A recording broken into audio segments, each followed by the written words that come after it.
Well, you've heard us talk a lot about Idaho water here on the 208 over the last year or so. Who has the rights to it, who's at risk of losing it, and how the state is trying to fix how that is decided. Idaho has prided itself on being able to control its own destiny, especially when it comes to water rights. But sometimes you got to go to the next level. Idaho Congressman Russ Fulcher says the feds, well, they're the ones who are slowing down the state's process of water access, which is why he has a new bill. And it's basically a legal plumber meant to clear out the federal clogs and keep the recharge water flowing through existing canals. As Hunter Funk explains, water leaders say it's crucial to be able to meet the new goals for recharging that aquifer, and it could be a lifeline for that aquifer. Your home and your crops depend on the Eastern Snake River Plain aquifer. It's like an underground reservoir, supporting more than 1 million acres of farmland and providing water to cities, small towns, and private wells. This is Wesley Hipke. I'm here today testifying on behalf of the Idaho Water Resource Board About the need for less red tape when it comes to Idaho's water. The state has spent millions on what's called managed recharge. It takes excess surface water, especially in wet years, and sends it back to the aquifer. Oftentimes, the most efficient way to do that is through existing irrigation canals. A significant number of the irrigation canals cross lands owned by the U.S. Bureau of Land Management. These canals have existing right-of-ways with the BLM. Using this existing infrastructure is hugely beneficial for Idaho to reach its goals in stabilizing the aquifer. But here's the holdup. Even though Congress passed a law in 2020 saying water can flow through existing easements for recharge, BLM isn't interpreting it that way.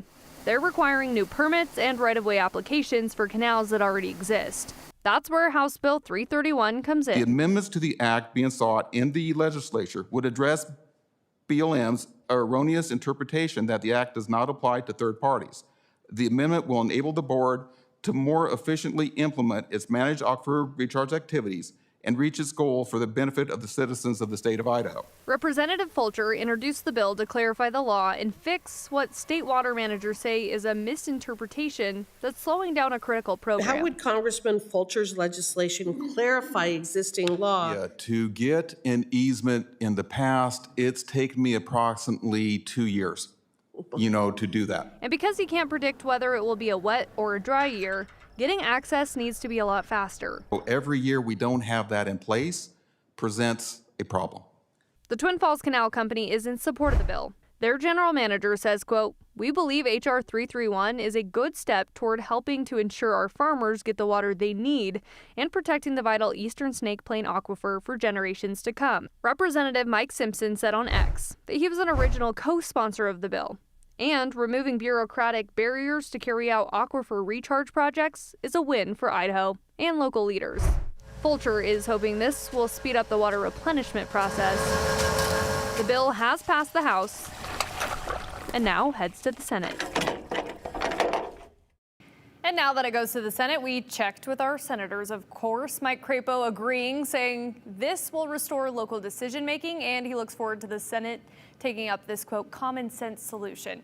And we have Senator Risch mirroring that message, saying the federal government should make it easier, not harder, for local officials to conduct critical aquifer recharge efforts. It's just unfortunate it requires a law to mandate an interpretation or to change an interpretation of something that already exists. Right. It was something that they thought was going to be easy. We'd be set. We'd be ready to go. And now they're like, oh, we need something. We need amendments to be able to make it happen. We'll see how this moves forward in the Senate. Thank you very much, Hunter. And of course, we have a lot more information on Idaho's most valuable asset. You can find our water rights special that we did over the summer on KTVB+. That'd be last summer, by the way. All you have to do is search for Liquid Assets, the fight for Idaho's water. If you don't have a KTVB+, all you have to do is download it. It's free. It's easy to do. You can watch it on your TV for free.